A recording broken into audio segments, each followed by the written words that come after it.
नमस्कार दोस्तों, मैं हूं डॉक्टर उपेश, आपका अपना फॉरेंसिक एक्सपर्ट। और आज दोस्तों ट्विटर पर जमकर मचा घमासान। जी हाँ दोस्तों, पहली बार मैंने ट्रोलिंग को फेस किया। बड़ा ही मज़ा आया। इसमें बहुत तरीके की बातें मुझे जानने को मिली। एक एक कबीरदास जी की कहावत है, निंदक नियरे राखिए आंगन कुटी छबाए, बिन पानी साबुन बिना निर्मल करे स्वभाव। It means you need to keep your trollers, you need to keep your enemies nearby who will troll you for small things and they will polish you in a way. It is actually you are being polished for a brighter future, for a brighter capabilities and so many other things. So I believe on this theory and thank you very much for my trollers and thank you very much for my supporters. आप लोगों ने आज जम के मेरा support किया, उन सभी को मैं बहुत बहुत धन्यवाद देना चाहता हूं दिल से। और दोस्तों कुछ ट्वीट्स थे जो मुझे बड़े अच्छे लगे ट्रोलर्स के, उन ट्वीट्स का कुछ आंसर मैं यहाँ पे देना चाहूँगा। खैर मैं फिर से एक बार बता दूँ, मेरी किसी से, मैडम से, सर से मेरी किसी से कोई लड़ाई नहीं है, कोई दुश्मनी नहीं है। हम सब एक ही मूवमेंट में हैं, एक ही मूवमेंट को फॉलो कर रहे हैं। हाँ, उनके तरीके अलग हो सकते हैं। तो मेरा सिर्फ इतना सा क्वेश्चन था, ऑथेंटिकेशन। भाई मैं फॉरेंसिक साइंस का बंदा हूँ, मैं तो ऑथेंटिकेशन पूछता हूँ, बस इतना सा था ऑथेंटिकेशन। तो बहुत लोगों ने जवाब दिया, if you can't take her to CBI then what is about you. उन्होंने मेरे ऊपर क्वेश्चन किया, who am I to take her to CBI, why should I, who is having the evidence. किसके पास है सारे एविडेंस? उनके पास है एविडेंस। अगर मेरे पास इस तरीके का कोई एविडेंस होता तो डायरेक्टली मैंने पहले CBI को ही भेजा होता। और yes, being a forensic expert, it is my duty that not to disclose something in front of the media without, when it is in public domain, I discussed about the news and the facts which are in public domain. अगर मेरे पास आज तक भी, मैंने दोस्तों कई सारी pictures, मेरे पास इमेजेस ऐसी हैं सुशांत की जो मैंने कभी शेयर नहीं की और ना ही मैं कभी करूंगा, क्योंकि यही कॉन्फिडेंशियलिटी हमें एज ए फॉरेंसिक एक्सपर्ट सिखाई जाती है। आगे बढ़ते हैं। एक दूसरा ट्वीट था, आप कैसे फॉरेंसिक एक्सपर्ट है, आपके पास और कोई काम नहीं है इन वीडियोज के बनाने के अलावा। भाई एक चीज होती है मल्टीटास्किंग, सुना है? मल्टीटास्किंग, ठीक है। सुशांत भाई बहुत बड़े मल्टीटास्कर थे, डेक्स्ट्रिटी, दोनों हाथों से लिखते भी थे। तो बहुत सारी मल्टीटास्किंग बहुत लोगों में होती है जो बहुत सारा काम एक साथ करते हैं। और गट्स चाहिए वीडियो बनाने के लिए, गट्स चाहिए सच बोलने के लिए सबके सामने, गट्स चाहिए इतनी नॉलेज होने के लिए और इस लेवल पे आने के लिए। तो सुन लो भाई, जब आप मेरे लेवल पे आ जाओगे तब मैं आपको बता दूंगा कि मैं किस लेवल का फॉरेंसिक एक्सपर्ट हूँ। दूसरा क्वेश्चन था वहीं पर कि अगर आप फॉरेंसिक एक्सपर्ट है तो अपने सर्टिफिकेट्स दिखाइए। क्यों भाई, तुम मेरे एम्प्लॉयर हो, आप मेरे एम्प्लॉयर हैं, आप मुझे कुछ पे करेंगे एम्प्लॉयमेंट का, तो मैं आपको सर्टिफिकेट दिखाऊं। अगर मेरे बारे में जानना है, गूगल पे बस नाम लिखिए, इमेजेस में जाइए, सारे सर्टिफिकेट सब चीज़ आ जाएगी आपके सामने। और मैं क्यों दिखाऊं आपको? आप दिखाने के बाद मान जाएंगे?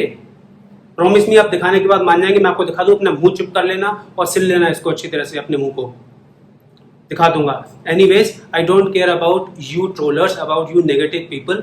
ओके, मैं 15 जून, मेरे एक बड़े अच्छे सपोर्टर ने मेरे को लिखा है कि आप 15 जून रात के 3 बजे से, यानी कि सुबह तड़के 3 बजे से हमारे साथ हैं। जी हाँ, मैं ही वो शख्स हूँ जिसने पहली वीडियो बनाई थी ये देखकर कि ये गलत हुआ है, इन्वेस्टिगेशन में कुछ गलती हुई है तो इसको सही किया जाए। इसलिए नहीं बनाई थी कि आगे जाके मुझे ही ट्रोल किया जाएगा। एनीवेज, बहुत अच्छा लगा। वहीं दूसरी ओर जब मैंने पंक्चुएशन, कॉमा, सेमीकोलन इन सबको लेकर बात की तो लोगों ने कहा आप इन चीज़ों को देख रहे नहीं, मैं इन चीज़ों को नहीं देख रहा, मैं लैंग्वेज को देख रहा हूँ। ठीक है, मैंने लैंग्वेज को देखा, मैं लैंग्वेज समझने की कोशिश की और मेरा क्वेश्चन कुछ आएगा तो कौन आंसर देगा इन क्वेश्चंस का? जिसके पास ये डिकोडिंग है, ऑफ कोर्स। तो मेरा क्वेश्चन उन्हीं से था जिनके पास ये डिकोडिंग है। एनीवेज, मैं अभी भी यही कहता हूँ कि मैं महिलाओं की, सभी महिलाओं की, चाहे मेरी बहनें हों, किसी और की बहनें हों, छोटी बच्चियाँ हों, सबकी मैं बहुत इज्जत करता हूँ।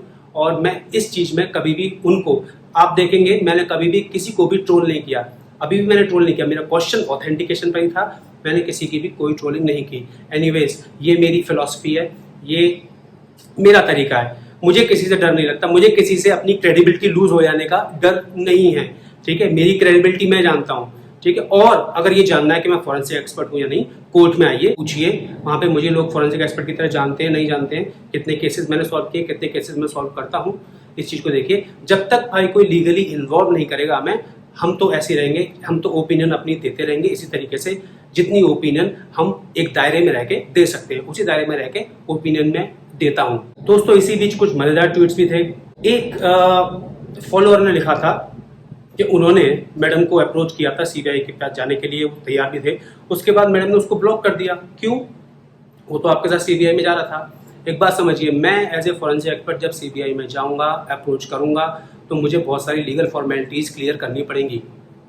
आप में और मुझ में ये अंतर है, आप इस बात को समझिए। और मुझे जो चीज़ भेजनी होती है सीबीआई को, मेरे पास सोर्सेज हैं अपने, मैं उन सोर्सेज के थ्रू भेजता हूँ। मुझे आप जैसे सोर्स की या पब्लिक डोमेन की ज़रूरत नहीं है उन चीज़ों को भेजने के लिए। मुझे जहाँ जैसी चीज़ जो भेजनी होती है वो मैं भेजता हूँ अपने तरीके से। मुझे आपकी अनुमति की, आपकी परमिशन की, आपसे रिक्वेस्ट की ज़रूरत नहीं है। और बात रही यहाँ पे उन यूट्यूबर मैडम की, जो यूट्यूबर मैडम कही थी, who is this doctor Upesh madam, आपका मैसेज मेरे पास है 2 अगस्त का, आपने मुझे इनवाइट किया था, 2 अगस्त को आपके चैनल पर मैं आया था, तो please respect at least your guest, ठीक है। उतनी ही रेस्पेक्ट जितनी मैं आपको एज ए फीमेल देता हूँ, जितनी मैं आपको एज ए यूट्यूबर देता हूँ, जितनी मैं आपको एज ए SSR वॉरियर और फाइटर देता हूँ, उतनी ही रेस्पेक्ट आप दूसरों को भी दीजिए। ऊंच नीच चलती रहती है, आगे पीछे चलता रहता है, और बाकी सब चीज़ों पे अपना ध्यान नहीं भटकाना चाहिए, नहीं देखना चाहिए। अब जो सबसे बड़ा ट्वीट था दोस्तों वो ये था, किसी ने मुझे लिखा, I am paid PR of so called mafias and दलाल। यहाँ थोड़ा सा हर्ट हुआ, बस यहाँ थोड़ा सा बात दिल पे लग गई, ज़्यादा ही लग गई, क्योंकि कभी ऐसा तो ना तो बचपन से कभी ऐसा सिखाया चीटिंग करना, और ना ही मैंने आज तक अपने लाइफ में ऐसे केस लिए। बहुत लोग आते हैं मेरे पास कि ये करवाना है, वो करवाना है, इसको ये प्रूव करना है, उसको, आज तक कभी नहीं किया। बस यहाँ में थोड़ा सा हर्ट हुआ। तो दोस्तों आपसे गुजारिश है, जब तक आपको किसी का बैकग्राउंड पता ना हो, आप किसी के बारे में नहीं जानते, आप प्लीज़ ऐसा ना बोलें। और हाँ, ये पेड PR कौन होते हैं? ये पेड PR कहाँ पे करते हैं? बताओ जरा मुझे। आप 4-5 के नाम बता दो ना। आपने बात लिखी है कि करोड़ों मुझे पे किए किसी ने, तो अगर ऐसा कोई है एजेंसी तो नाम बताओ, आपको पता होगा डेफिनेटली। उसके बाद मुझे दलाल लिखा। किसके बीच दलाल भाई? किसके बीच दलाल? एक न्यूज़ है जिसपे मैं वीडियो बनाऊंगा आगे, उस न्यूज़ में साफ लिखा हुआ है कि सुशांत के सारे लैपटॉप, सारी हार्ड ड्राइव, सारे दस्तावेज रिया चक्रवर्ती के पास है। 20 जुलाई की ये न्यूज़ है, मैं आऊंगा उस वीडियो के साथ। रिया चक्रवर्ती के पास है, तो फिर ये घूमकर वापस बाहर कैसे आ गई? सुशांत डायरीज कैसे निकल आई? इसका मतलब हम ये कहें कि दलाल कोई और है, हम ये कहें कि सोर्स कोई और है? मैंने तो ऐसा नहीं सोचा। एनीवेज, ये आपकी थिंकिंग है, ये आपको ओपिनियन है, और मैं इसको भी अपने सर आंखों पर रखता हूँ। मैंने पहले ही कहा था, निंदक नियर राखिए, और आप मेरे निंदक हैं, और आप मेरे ट्रोलर्स हैं, मेरे दुश्मन हैं, मुझे बड़ा पसंद है, और मुझे इन चीज़ों में कोई फ़र्क नहीं पड़ता। हाँ, पर मैं भी एक फैमिली से बिलोंग करता हूँ, मैं भी एक फैमिली को बिलोंग करता हूँ। मेरी फैमिली ने मुझे कुछ संस्कार दिए हैं, उन संस्कारों को अगर ठेस लगेगी तो मैं ज़रूर आवाज़ उठाऊंगा, और आज की आवाज़ उसी चीज़ को लेकर थी। अदरवाइज मुझे आज तक फ़र्क नहीं पड़ा, 2.5 महीने से कोई भी वीडियो बन रही है, कितने भी लोग आते हैं, मुझे कोई प्रॉब्लम नहीं थी। I was the one in first, I was believing everything, but when I saw the thing, the question raises in my mind and I have the full right to ask the questions. Anyways दोस्तों, आप सब लोगों का बहुत बहुत धन्यवाद, बहुत बहुत शुक्रिया। आप सब लोगों का आज जो सपोर्ट मिला, आप सब लोगों ने साथ दिया।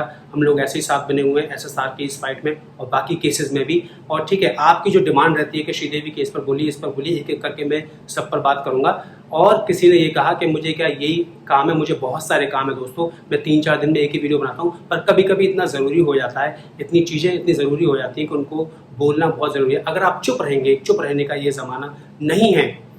अगर आप चुप रहेंगे तो आपको खींचने वाले बहुत लोग हैं, ठीक है। और इन्हीं बातों के साथ बहुत बहुत धन्यवाद। अगली वीडियो में मिलते हैं खबर के साथ।